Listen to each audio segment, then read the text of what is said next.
Oh Jésus, je t'adore et je m'unis à toi pour aller vers le Père.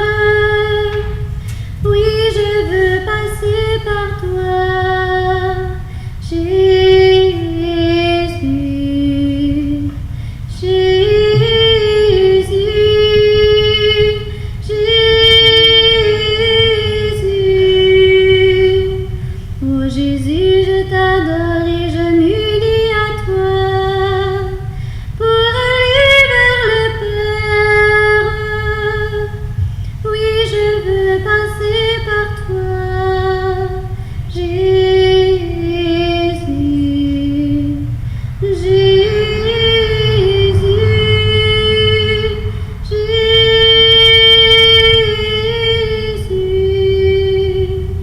Oh Jésus, je t'adore et je m'unis à toi pour aller vers le Père. Bonjour à vous tous. Un beau bienvenue. Merci d'être là avec nous en cette belle journée ensoleillée. Vous n'aviez pas de raison de ne pas être ici. Il fait beau. Oui, aujourd'hui, on va profiter de ce moment du 15e pour se ressourcer, pour aller encore un petit peu plus loin, pour se rendre, pour tendre vers la 20e année. C'est bien qu'on va prendre de l'âge, là, on va vieillir de plus en plus, là. On va avoir moins d'énergie, mais il faut rester jeune dans le cœur. C'est ça qui va faire qu'on va pouvoir faire encore un bout. Mais Alain est ici pour ça, pour nous booster, comme on dit. Mettre 220 pour qu'on continue notre chapelle. Il ne faut pas laisser mourir. Il faut qu'elle se revitalise. Bon, Alain, je te laisse tout ça dans tes mains. On est sûr qu'on va revenir.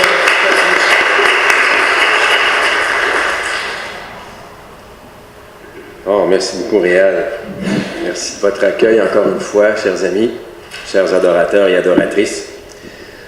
On va commencer par le chant. Vous savez comment j'aime la musique. Ça fait partie de ma vie. Et puis, je remercie Marie-Ève de nous aider par la musique, par le chant, à nous intérioriser cet après-midi. On va commencer par un chant qui a été composé par un confrère que j'aime beaucoup et qui lui-même tient une chapelle d'adoration dans son poste de radio. Vous savez qu'à Radio Galilée, il y a une chapelle, la petite chapelle de lumière est une chapelle d'adoration où tous les jours des personnes s'y réunissent. Donc, d'avoir un chant qui a été composé par un adorateur, un prêtre du cœur de Jésus, eh bien, il me semble que c'est une belle façon de commencer notre rencontre. Si je n'ai pas l'amour, je ne suis rien. Un peu ça. Si je n'ai pas l'amour, je ne suis rien. Si je n'ai pas l'amour, je ne suis rien. J'aurais beau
Dans le premier mot, on s'est rappelé une parole de l'apôtre Paul aux Corinthiens.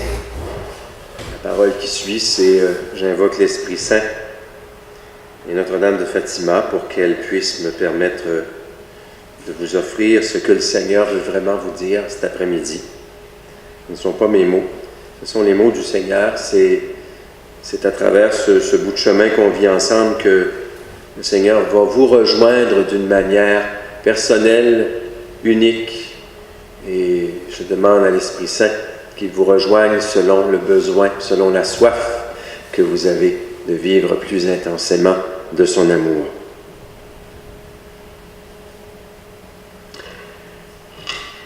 Le plan de notre rencontre est très simple. Alors, on va, dans un premier temps, on va se jaser ensemble jusqu'à peu près vers 2h15.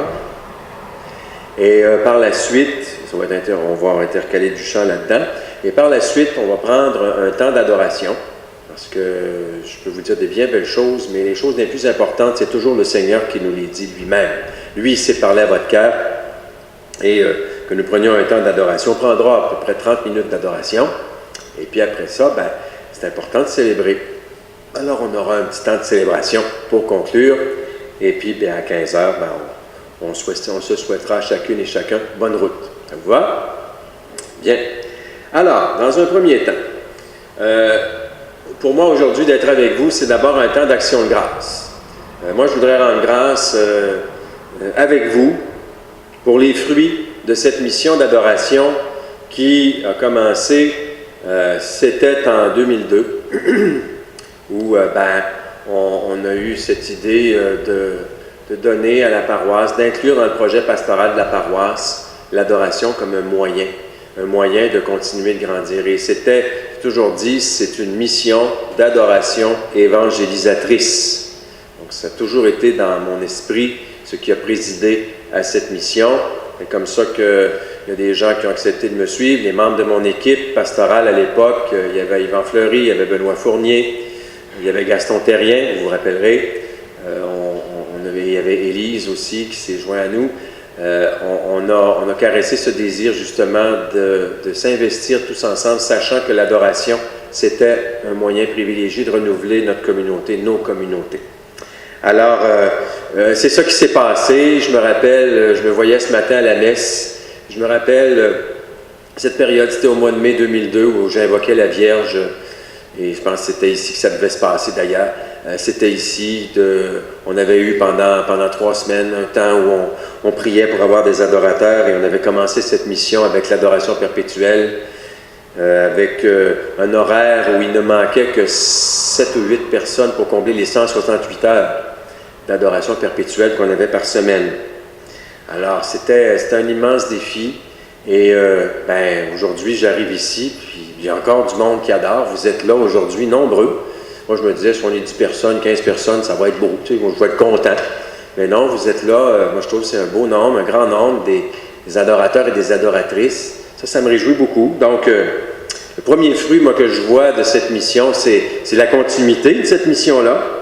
Et puis, j'en ai dit un mot ce matin, je suis convaincu que la mission d'adoration ici, elle a soutenu les étapes de transformation de nos communautés, notamment le regroupement des communautés chrétiennes. Tout à l'heure, je prenais avec beaucoup de joie ce calendrier qui est à l'arrière, avec la belle statue de Notre-Dame des Érables. Moi, je suis très heureux du nouveau nom de cette grande paroisse qui regroupe les 9 communautés, cette communion de communautés.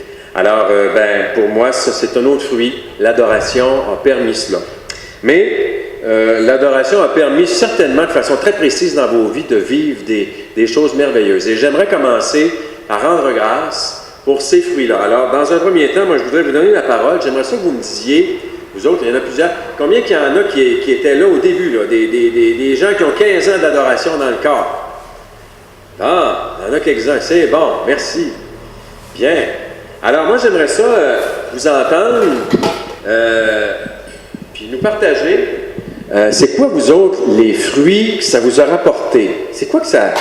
Quand vous regardez ça après 15 ans, là, quel changement ou qu'est-ce que ça a fait dans votre cœur ou dans votre vie? J'aimerais ça vous entendre, parce que vous allez m'entendre bien en masse après, tantôt, là, puis moi, j'aimerais ça partir de ce que vous m'apportez cet après-midi. Parlez pas tous en même temps. Oui. Un temps de paix. Oui.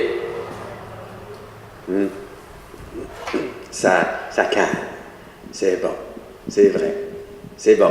Oui, simplement. Un temps de paix au cœur de la vie qui va vite. D'autres choses, oui. Puis tu as vu des choses, oui, justement, tu as traversé des épreuves grâce à ça. Merveilleux. Oui, certain. Merci Seigneur. D'autres qui ont vécu des choses plus précises comme ça. C'est rafraîchissant, spirituellement. Bon, merci. Ben oui, oui. Donc c'est ça le bienfait, l'action de grâce, de l'adoration. L'autre nous disait, il y en a qui ont vécu des moments plus difficiles, puis ça les a calmés. Ça leur a permis de traverser des épreuves. Oui, d'autres. Il nous prend par la main, il nous guide, puis ça nous permet d'écouter sa voix. Oui, c'est vrai. Oui, un cœur à cœur qui nous pacifie. Oui, c'est vrai. On rend grâce pour ça. C'est là que vous vous sentez le plus près du Seigneur. Oui. Magnifique. Il nous regarde, puis il dit, c'est avec nous autres qu'on a, c'est bon. C'est un temps de conversation. C'est bon. Oui. Oui, Dominique. Moi, je trouve que c'est un point de rencontre communautaire autre que les offices liturgiques, puis qui est ouvert toujours à tout le monde. Okay. Donc, un point de rencontre communautaire, c'est vrai. Oui. Oui. Des fois, régulièrement, à des heures. Mais je me prends maintenant. Oui. Je sais qu'il y a quelqu'un qui m'attend ici. J'allais toujours lui dire bonjour. OK. Alors, c'est une pause à l'intérieur de ta marche quand tu passes. OK. Tu sais qui t'attend. C'est bon. C'est bon. Oui. OK. Donc, vous avez commencé à fréquenter la chapelle parce que vous viviez de la souffrance. Le Seigneur vous a réconforté. Puis, depuis ce temps-là, vous venez y trouver la paix. Vous trouvez des réponses à vos questions. Ah, on vient comme drogué, finalement, à faire de l'adoration. C'est correct, ça. La meilleure drogue qu'il n'y a pas. Oui. Vous offrez des heures d'adoration en cadeau à vos membres de votre famille. Oui. Ils savent qu'une heure par semaine, chaque semaine, leur mère est là pour eux autres. C'est donc bien beau, ça. C'est beau. C'est le fun. Merci beaucoup de ce témoignage-là. Oui, autre chose. Ça va? Ces choses et toutes des choses semblables. Marie-Claude. Alors, c'est la manière dont vous démarrez la semaine, vous autres. Ça part avec l'adoration de lundi matin, puis ça donne l'enlignement de la semaine. Ouais, hein?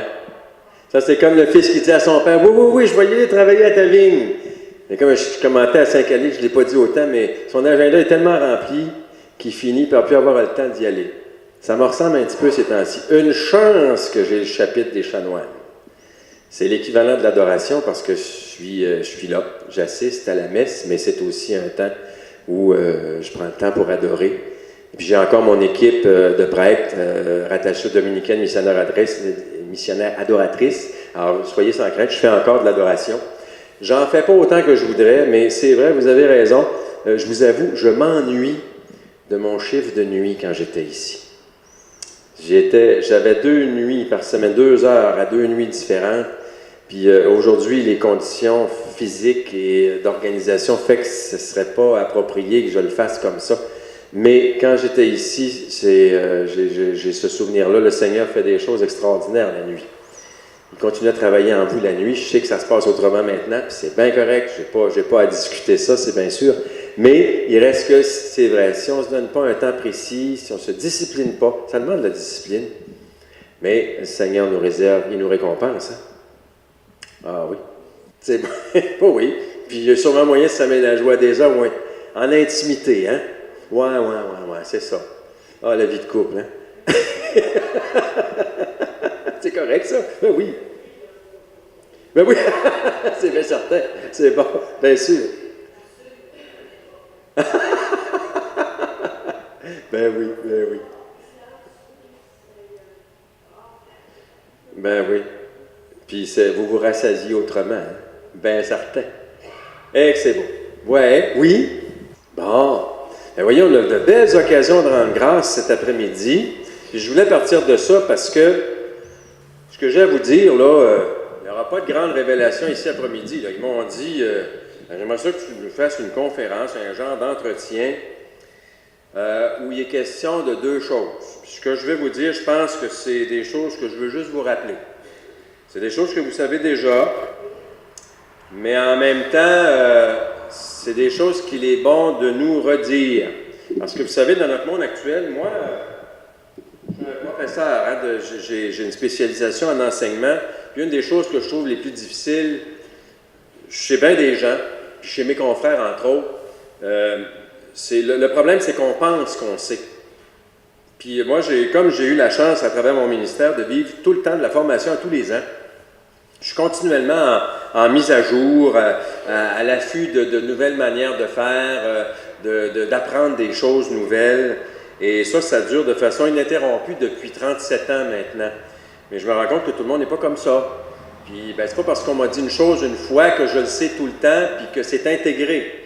Alors, ça peut être bon de sortir des affaires qui sont l'essentiel. Alors, on m'a demandé deux choses. On m'a dit, Alain, ce serait le fun que tu nous reparles de la nécessité de l'adoration aujourd'hui. Vous avez commencé pas mal à répondre à la question, là. Mais l'autre chose, c'est de parler aussi, de rappeler les bienfaits de l'adoration. Ça aussi, vous venez d'en témoigner, mais on va les regarder peut-être sous un angle, j'appelle ça un petit peu plus formel, un peu plus officiel. Donc, c'est quoi les bienfaits personnels? Vous en avez mentionné, mais je vais les mettre dans des catégories. Puis aussi, c'est quoi les bienfaits évangélisateurs de l'adoration? Je vous rappelle que cette mission d'adoration existe pour être missionnaire. C'est pour moi, ça a toujours fait partie de ce que je portais dans mon cœur. Et d'ailleurs, comme je vous l'ai dit, je fais partie, dans mon équipe sacerdotale, nous sommes associés aux Sœurs dominicaines missionnaires adoratrices, donc missionnaires, et c'est dans ce sens que j'ai le goût de jaser avec vous de ça. Je partirai d'un mot du pape Benoît XVI qui en a parlé en 2011, qui parle de la nécessité de l'adoration aujourd'hui. Il y a une personne qui l'a dit, même plus qu'une, vous avez dit, c'est souvent le seul temps, le seul moyen de m'arrêter vraiment dans le silence puis dans la présence. En couple, seul ou avec d'autres, mettons. Alors, c'est une nécessité parce que c'est un temps privilégié avec le Seigneur. Et Benoît XVI disait, en 2011, « Le monde a besoin aujourd'hui de personnes qui annoncent et témoignent du Christ, qui enseignent son art de vivre, qui enseignent le chemin du vrai bonheur. La parole de l'annonce doit toujours prendre sa source dans la relation intense avec le Christ. Le monde d'aujourd'hui a besoin de personnes qui parlent à Dieu. Et pour pouvoir parler à Dieu, je suis convaincu que les nouveaux évangélisateurs se multiplieront toujours plus pour donner vie à une véritable transformation dans le monde d'aujourd'hui. Le monde a besoin de personnes qui parlent à Dieu. C'est nécessaire, l'adoration, c'est le plus beau moyen qu'on a. On peut le faire dans la maison chez nous. Je connais des gens qui se donnent des temps d'oraison dans leur foyer. Moi, je trouve ça extraordinaire, je trouve ça très beau, puis ça, ils le font.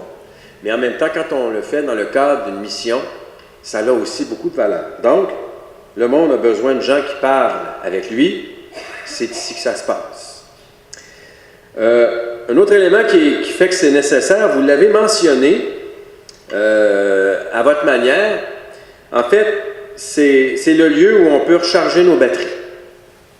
On a besoin, on se dépense beaucoup. Moi, dans ma propre vie de pasteur, bien sûr, je vis la prière de l'Église, je célèbre la liturgie des heures, j'ai un engagement officiel de prière en tant que chanoine, mais j'ai besoin de temps pour recharger mes batteries de façon plus intime, comme vous l'avez dit. Alors, je suis tout à fait d'accord avec vous.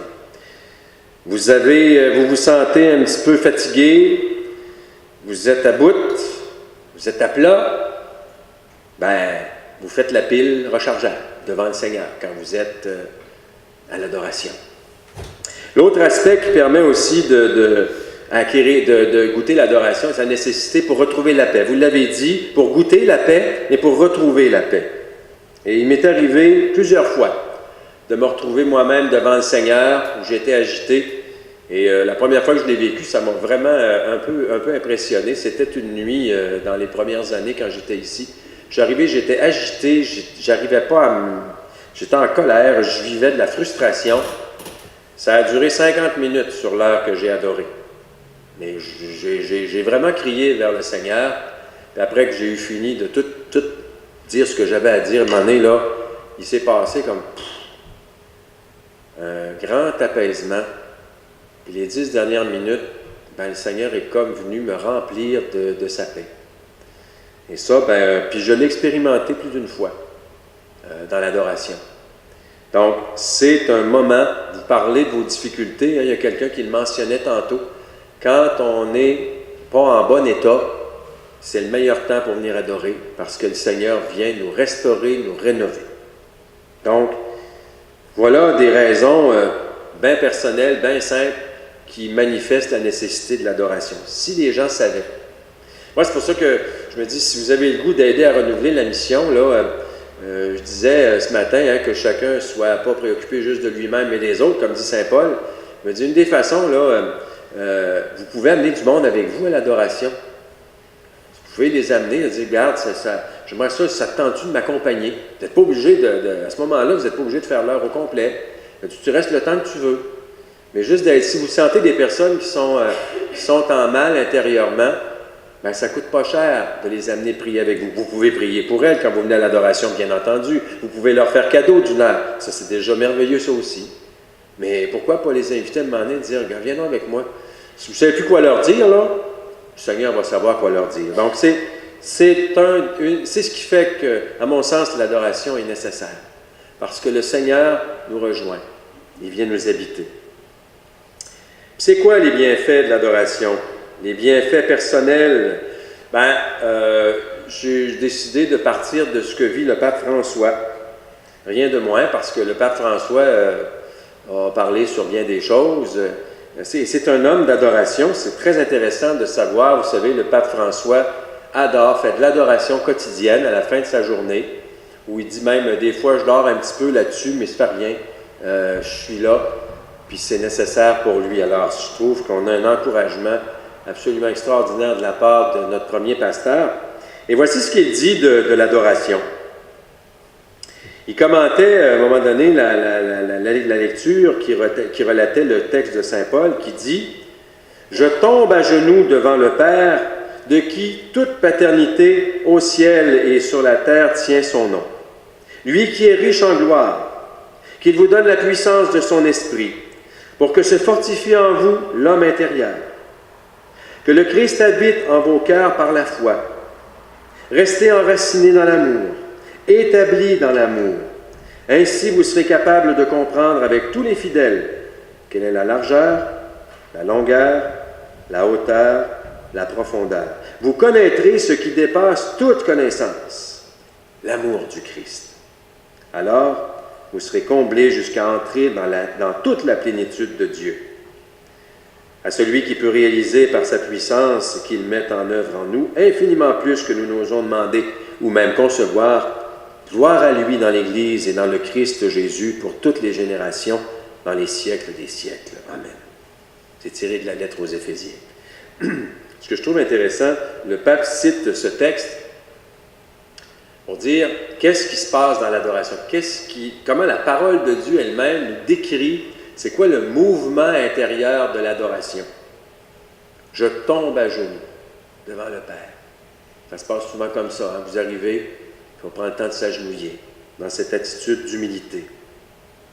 Et c'est lui qui nous donne la puissance de son esprit, qui fortifie l'être intérieur en nous.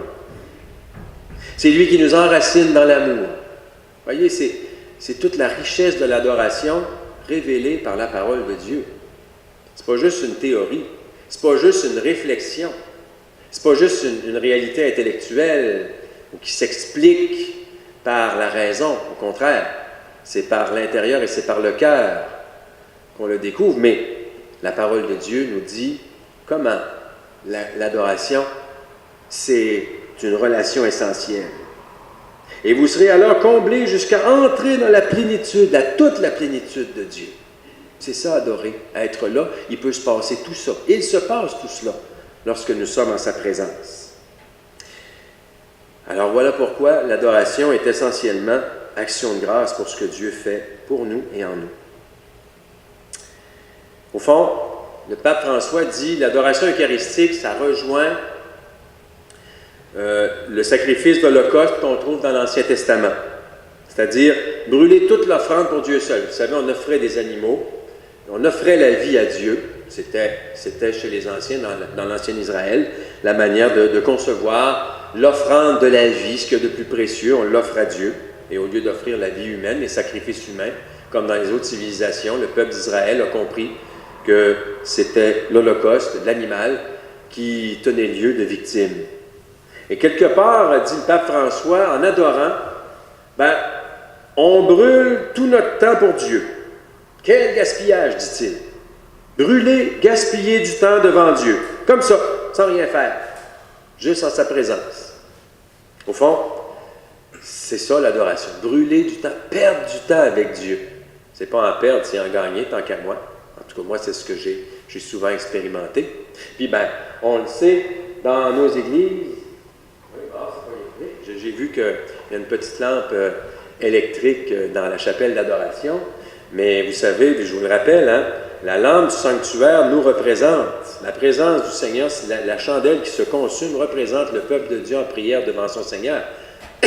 C'est pour ça qu'on la garde devant la présence réelle. Et au fond, si on voulait être absolument vrai, quand vous arrivez dans la chapelle d'adoration, vous pourriez éteindre la lampe du sanctuaire parce que c'est vous, la lampe du sanctuaire. Vous prenez du temps pour vous consumer devant Dieu. Puis, c'est ça. La lumière qui est là devant le Seigneur nous rappelle que nous nous consumons devant lui. Ça fait une drôle de perdre du temps. Puis, dans notre monde actuel qui est si précieux, le temps si rapide, le pape François dit, ça a l'air paradoxal, et pourtant, donner du temps à Dieu, c'est bien la preuve que je l'aime. L'amour donne du temps à l'être aimé. C'est la seule manière de montrer à la personne qu'elle est importante et qu'on l'aime. Donne du temps à la personne, ne serait-ce que de la regarder, de prendre du temps pour elle. C'est le signe, justement, que l'amour est présent, que chaque personne est précieuse. Et alors, prendre du temps pour le Seigneur, gratuitement comme ça, c'est certainement la manière privilégiée de lui exprimer notre amour. Puis on a l'impression que c'est bien figé de prendre du temps pour adorer, que ça ne bouge pas beaucoup. Mais le pape François dit, c'est profondément actif d'adorer devant le Seigneur. Pourquoi? Parce que dans l'échange, dans la présence, il y a une sortie de soi. Je ne suis pas là juste pour me regarder, je suis là pour lui. Comme il a dit, on a une conversation, on se parle. Pourtant, mais qui est devant toi? On va dire, quelqu'un qui ne croit à rien, qui ne croit pas en Dieu, va dire, qu'est-ce qu'ils vont faire là d'aller se planter devant cette espèce d'affaire exposée, une espèce de morceau de pain? Mais dans la foi, nous savons devant qui nous sommes. Et c'est cette sortie de soi qui nous met en mouvement. Le pape dit même une extase, c'est-à-dire sortir de ce qui me fige pour me mettre en mouvement. Et ça, c'est une des spécificités de l'adoration eucharistique, c'est de plonger dans le cœur de Jésus qui est devant moi. Quand j'ai vu cette expression-là, j'ai dit, il a dû lire Mère Julienne du Rosaire, le pape. Parce que c'est ce que Mère Julienne disait. L'adoration, tu n'as pas besoin de faire des grandes préparations. Tu es là et tu entres, tu plonges dans le cœur de Jésus, mais tu entres dans son adoration. Quand on vient adorer, on vient juste se joindre à l'adoration du Christ pour son Père qui offre sa vie. Le cœur eucharistique de Jésus, c'est la vie livrée du Christ pour la vie du monde, pour que j'aie la vie en son nom, comme il le dit chez Saint Jean. J'entre dans l'adoration, dans le mouvement d'adoration, c'est une extase. Fait que si les gens me demandent, as-tu déjà eu des extases dans ta vie? Oui, j'en ai à chaque fois que je viens à la chapelle. Pas si pire. On a l'impression que les extases, c'est des grandes affaires, des grandes expériences. Non. À partir du moment où je me rends ici, puis que j'accepte de me laisser prendre par celui en présence de qui je suis, je vis une extase de moi. Et cet exode du moi, dit le pape François, c'est un exercice permanent qui va tout à l'envers de la culture actuelle, parce que, vous le savez, notre culture actuelle, elle est centrée sur soi. Elle est égocentrée, elle est très refermée sur elle-même. Alors que quand je me présente, quand vous vous présentez devant le Seigneur, c'est forcément une sortie de vous-même. Donc, c'est tout l'inverse. Vous êtes une image prophétique qui va tout à l'envers de la société actuelle. Et cet enfermement sur soi, c'est ce qui fait que on n'est plus à se dire moi, moi, moi, mais devant Jésus, je dis toi, toi, toi, Jésus, tu es ma vie, tu es l'amour de ma vie. Donc, voilà un des grands bienfaits, nous dit le pape. Un autre des grands bienfaits, je n'ai pas le premier à l'avoir dit, quand j'adore, nous exposons le Seigneur dans le Saint-Sacrement. C'est ce qu'on va faire d'ailleurs tout à l'heure. Mais aussi, je ne fais pas juste exposer le Seigneur, je m'expose devant le Seigneur. Je m'expose au regard d'amour de Dieu. Et je crois, dit le pape, dans un monde très blessé comme le nôtre, dans un monde où il est difficile de vivre notre vie de chrétien, l'adoration est une réponse à cela. Je laisse Dieu s'emparer de moi pour me guérir. L'adoration eucharistique va à la fois me donner un cœur d'enfant et redonner à l'humanité entière un cœur d'enfant. Pas un cœur d'enfantillage, mais un cœur d'enfant de Dieu. Un cœur d'une personne qui sait que sans Dieu, on ne peut rien faire. Un cœur branché sur l'essentiel, sur le Christ, l'unique. Finalement, le pape François dit, il y a dans l'adoration eucharistique une réponse aux deux tragédies de notre époque. La première, c'est la présomption de bâtir un monde sans Dieu qui mène à la catastrophe. Et c'est bien ce qu'on est en train de faire. Quand je regarde où est-ce qu'on s'en va, le fait qu'on bâtisse un monde sans Dieu, il ne faut pas s'étonner après ça qu'on voit toutes sortes de manières de penser, qu'on coupe la vie à son début, qu'on coupe la vie à la fin, qu'on a une vision qui vise le plus petit commun dénominateur de la société, où l'exception devient la règle en fonction de laquelle il faut se soumettre. Un monde sans Dieu, ça nous mène à ce que nous voyons actuellement, ce qui nous met en danger. Alors, l'adoration est une réponse à la présomption de bâtir un monde sans Dieu. Nous croyons, en tout cas personnellement, sans l'adoration, je ne peux même pas construire le monde parce que je ne suis pas capable de construire ma vie sans lui. La deuxième tragédie auquel l'adoration apporte une réponse, c'est le désespoir de ne plus savoir où se tourner devant les épreuves de notre monde. Il y en a une parmi vous qui a dit tout à l'heure, je rends grâce parce qu'à un moment donné, je vivais des moments très difficiles, puis l'adoration a permis de trouver un sens, puis de traverser l'épreuve. Et l'adoration eucharistique offre une réponse à ça.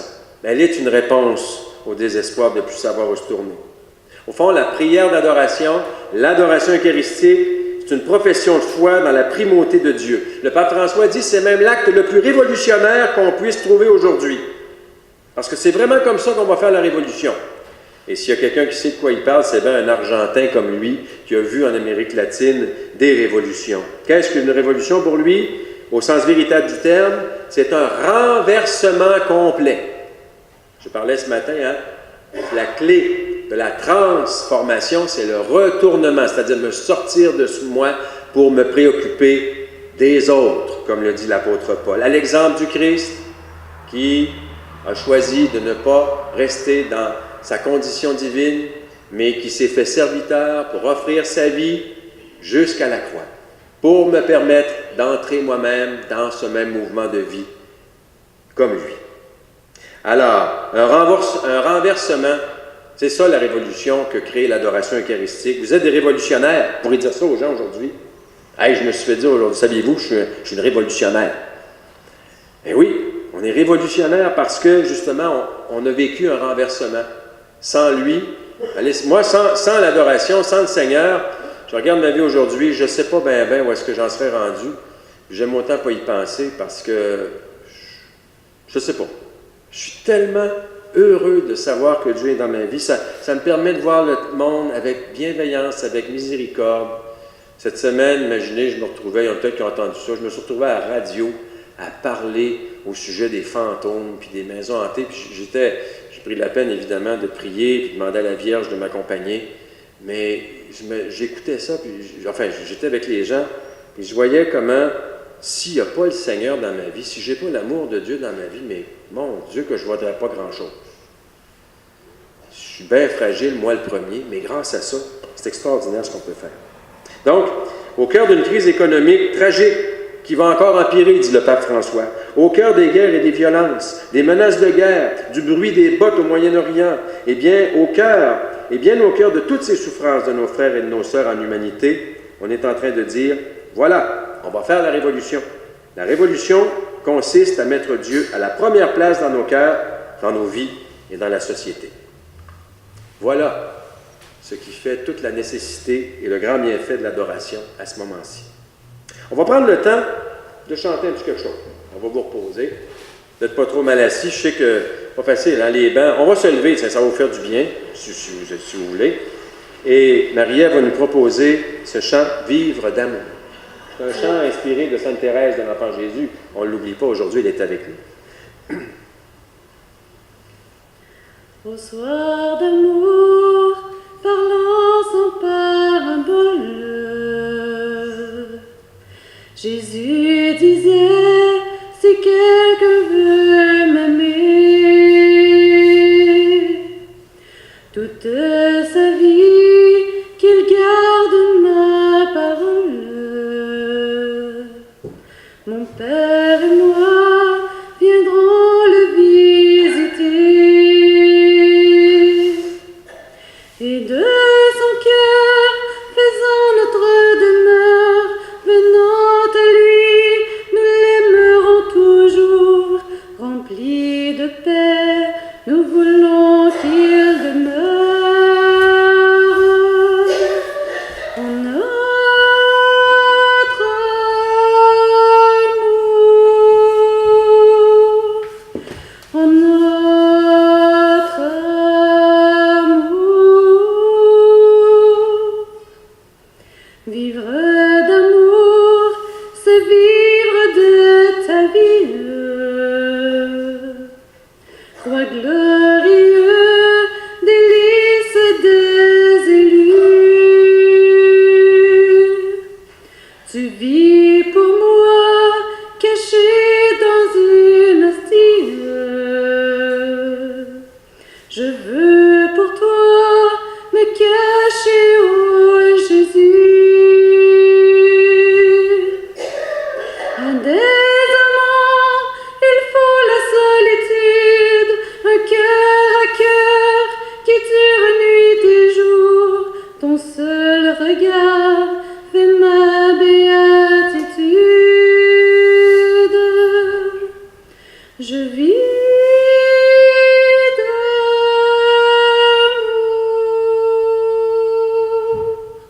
je vis d'amour.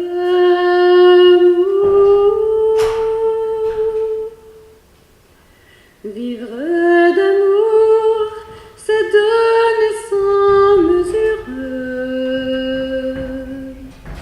sans réclamer de salaire ici-bas. À sans compter, je donne étant bien sûr que lorsqu'on aime, on ne calcule pas. Au cœur divin, débordant de tendresse, j'ai tout donné, légèrement je cours. Je n'ai plus rien que ma seule richesse.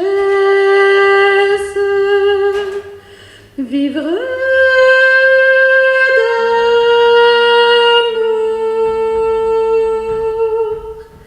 vivre d'amour.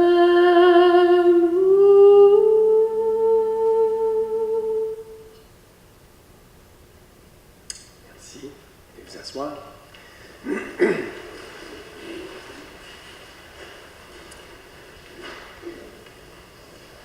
Adorer pour évangéliser. Je vais terminer la réflexion avec vous dans ce sens-là. Les bienfaits évangélisateurs de l'adoration. D'abord parce que l'évangélisation doit faire partie du projet pastoral de nos communautés chrétiennes. Je voyais encore la priorité pastorale énoncée par le cardinal Ouellette. C'est c'est autour de 2005-2006 que nous avions exposé ici dans cette église la priorité pastorale, la vision de notre Père évêque. Elle a évolué depuis ce temps, mais elle n'a pas changé, elle a évolué. Mais, justement, l'évangélisation par l'adoration demeure une nécessité, spécialement dans nos communautés. L'adoration devrait être une priorité pastorale, supérieure à toutes les autres priorités qu'on a. Je ne connais pas beaucoup de projets pastoraux, moi, dans ceux que j'entends dans les paroisses du diocèse où l'adoration est présente. On fait des belles choses, on veut renouveler ci, arranger ça, faire ça, mais si on n'a pas l'Eucharistie, si on n'a pas l'adoration d'un projet pastoral, c'est très personnel, là. C'est sans aucune offense à mes confrères curés, parce qu'eux, ils ont une immense responsabilité. Moi, j'ai simplement la tâche de les aider à y répondre, mais il reste que l'adoration, prendre du temps, s'entretenir avec le Seigneur de nos projets, puis lui confier notre projet pastoral, c'est la priorité qui va permettre d'accomplir toutes les autres. Vous êtes, vous les laïcs, je vous donne la permission de le rappeler à vos pasteurs. Ce n'est pas eux qui le disent, c'est une priorité. Dans la vie du prêtre, l'Eucharistie, c'est central. Vous avez le droit de faire savoir à vos pasteurs puis de leur rappeler comment l'adoration et l'Eucharistie, l'adoration devant le Saint-Sacrement, s'entretenir intimement avec le Seigneur, c'est une priorité. Et à partir de ça, puis ça, là, j'ai pas inventé ça, j'ai pris ça du guide de la congrégation, le pasteur, le curé guide de la communauté paroissiale, c'est de la congrégation du clergé en 2002 que c'était écrit. Donc, c'est un document qui existe officiellement, qui redit toute l'importance que l'Eucharistie doit occuper comme priorité pastorale. Pour annoncer le Christ aussi, il faut avoir une conviction, il faut le connaître puis l'aimer, il faut l'avoir rencontré. Donc, vous êtes tous et toutes présumément évangélisateurs parce que, comme vous l'avez dit, vous le savez, le Christ a transformé votre vie. Donc, en quelque part, vous ne pouvez pas garder ça sous silence. Comme je viens de vous le dire moi-même dans ma propre vie, sans l'adoration, sans la présence du Christ, je ne peux pas exister, moi, ma vie, elle deviendrait un peu molle. Alors, celui ou celle qui a vraiment rencontré le Christ va le garder, ne peut le garder pour lui-même, mais va l'annoncer. Et l'adoration évangélisatrice aussi permet d'éviter la dispersion. Elle permet de faire converger dans une même direction. Et je prends pour exemple, je suis allé puiser dans la littérature que nous avons, Saint François de Laval, qui est le premier évêque de Québec. D'ailleurs, je suis toujours prêtre du séminaire de Québec, rattaché à la communauté que Saint François de Laval a créée. Saint François de Laval, des commentateurs de son époque, François de Laval maintenait, au XVIIe siècle, une vie d'oraison par la pratique de l'adoration. C'est autour de 1678 en 1685, excusez, il faut que je me remette dans mes dates. En 1685, il va terminer son mandat d'évêque. Le roi lui demande de retourner en Europe, et c'est Monseigneur Saint-Vallier qui est nommé.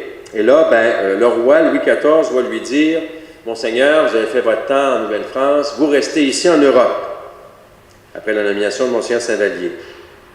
Et alors, Monseigneur de Laval va écrire au supérieur du séminaire, il va écrire ceci: Adorons les conduites de Dieu sur nous et toutes ses œuvres. Je n'eus pas plutôt reçu ma sentence de notre Seigneur, ma sentence c'est celle du roi, vous ne retournerez pas en Nouvelle-France, je n'eus pas reçu ma sentence que notre Seigneur me fit la grâce de me donner les sentiments d'aller devant le très saint sacrement, lui faire un sacrifice de tous mes désirs et de celui qui m'est le plus cher en ce monde, revenir en Nouvelle-France. Et il a confié ça au Seigneur, et puis, il est revenu. Le Seigneur a permis qu'il revienne. Il a passé les 20 dernières années de sa vie comme pasteur émérite dans son église ici.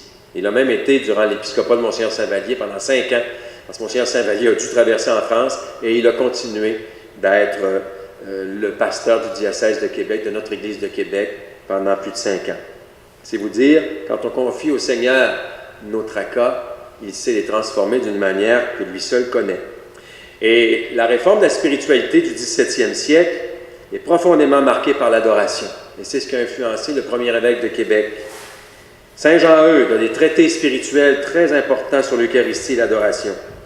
Pierre de Bérulle, qui est un personnage spirituel important du XVIIe siècle, affirme que l'adoration aide à maintenir un équilibre de vie menacé par la dispersion. C'est pas rien. Alors, l'adoration faisait partie de la vie quotidienne de saint François de Laval pour cultiver une vie de prière constante. Intéressant, on a entendu tantôt quelqu'un dire « Ouais, moi, là, de fréquenter l'adoration, ça me permet de garder le Seigneur présent dans ma vie constamment. » C'est bien vrai. Et passer plusieurs heures devant le Saint-Sacrement, dit M. de la Colombière, à l'occasion des funérailles de Monseigneur de Laval, il dit « Passer plusieurs heures devant le Saint-Sacrement, c'était la manière dont l'évêque se délassait de la fatigue que lui procurait son zèle. » Voilà ce que c'est, comment l'évangélisation et l'adoration permettent justement d'éviter la dispersion. Et évangéliser, ce n'est pas d'abord juste aller vers les autres, mais se laisser évangéliser par celui qui nous parle, par le Seigneur. Laisser évangéliser notre être. C'est être en conversation avec lui, vous l'avez dit. C'est s'exprimer avec tout notre être, avec amour devant le Seigneur, qui évangélise notre corps. Juste par l'attitude, quand je me mets à genoux devant lui, je reconnais que je suis en face de quelqu'un qui me dépasse. Mon corps manifeste visiblement ce que mon cœur croit. Seigneur, tu es le plus grand. Et justement, quand je confesse longtemps, pour ma part, j'ai eu la chance, moi j'ai eu souvent cette grâce dans la vie, c'est au jour saint, pas cette année, mais l'année dernière, j'ai vécu un marathon de confession. Et devant ce que j'ai vécu avec les pénitents, et ça m'arrive souvent après une séance de confession, ça m'arrive de confesser, moi, des fois plusieurs heures. La première chose que je fais en sortant, j'ai juste le goût d'aller me mettre à genoux et d'aller dans l'adoration, de dire au Seigneur, c'est donc bien grand ce que tu fais, je suis tellement rien, je te rends grâce pour ce que tu accomplis à travers mes pauvres mots, ma pauvreté. Je confesse, il m'arrive de m'agenouiller pour dire merci au Seigneur pour ce qu'il accomplit. L'adoration évangélisatrice du regard et de la mémoire. L'adoration purifie notre regard puis notre mémoire, chers amis. D'autant plus que notre mémoire puis les images qu'on voit au fil des jours, puis ce qu'on entend à la radio, à la télé, l'adoration nous permet de purifier toutes ces images qui entrent en nous, qui polluent l'esprit puis qui embrouillent le cœur. Très important de s'en rappeler. Jésus disait « Heureux les cœurs purs ». Et en contemplant l'hostie, en contemplant le corps de Jésus, le ressuscité, le Seigneur guérit le cœur, il purifie le regard, il débarrasse et renouvelle la capacité de m'émerveiller devant la vraie beauté.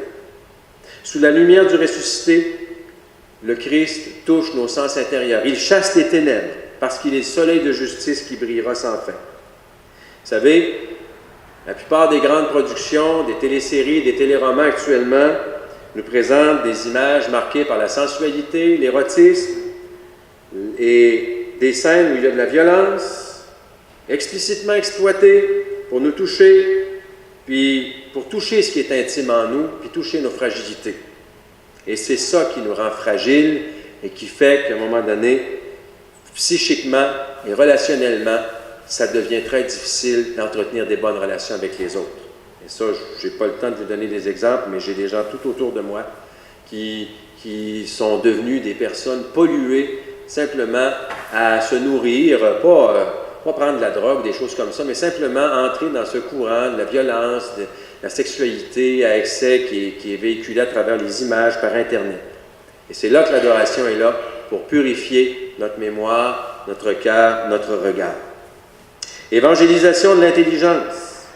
Nous entrons dans l'humanité de Dieu dans l'Eucharistie. Notre intelligence rejoint la parole de l'apôtre Pierre. À qui irions-nous? Tu as les paroles de la vie éternelle, Seigneur.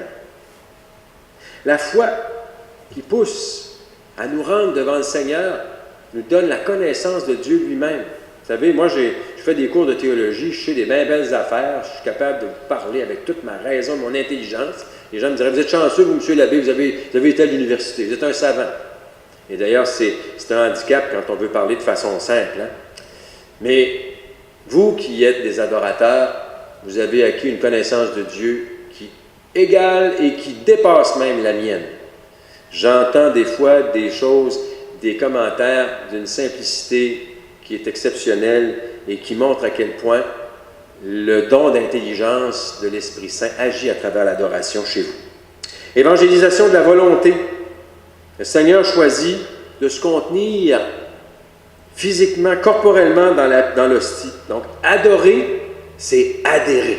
Adhérer à la volonté de Dieu. Je suis la vigne, vous êtes les sarments. Si vous demeurez en moi, vous porterez beaucoup de fruits. Mais hors de moi, vous ne pouvez rien faire.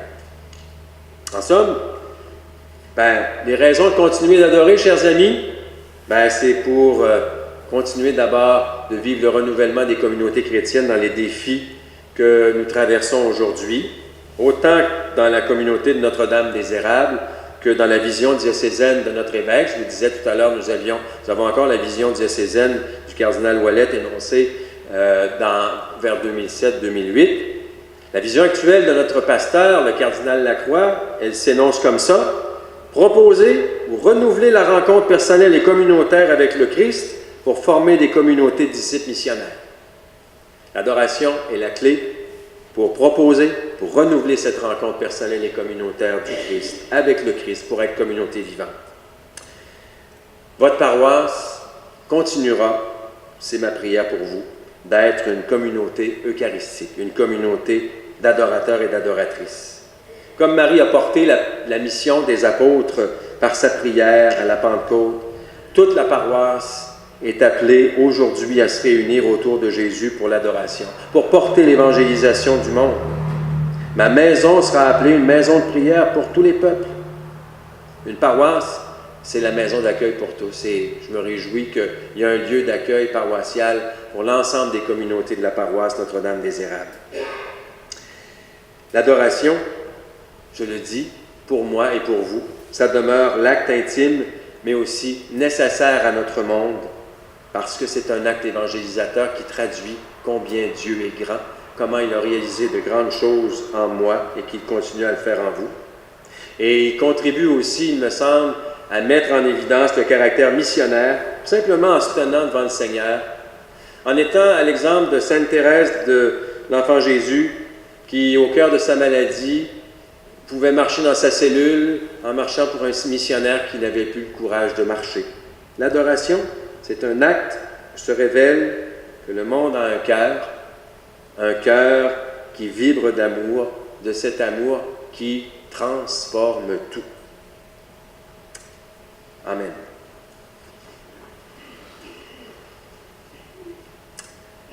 Voilà. Il nous reste un peu de temps pour adorer quand même. Durant que tu vas exposer le Saint-Sacrement, on va chanter. On va faire ça, oui. Oui, on va permettre, à ce moment-là, Marie-Ève, on va pouvoir chanter. Je vous remercie pour votre écoute. Lorsque le ciel devient sombre et qu'il me semble me délaisser, ma joie c'est de rester dans l'ombre, de me cacher, de m'abaisser. Oh Jésus, ma joie c'est de t'aimer, car Jésus, ma joie c'est de t'aimer. Ma joie c'est de rester petite, aussi quand je tombe en chemin, je puis me relever bien vite.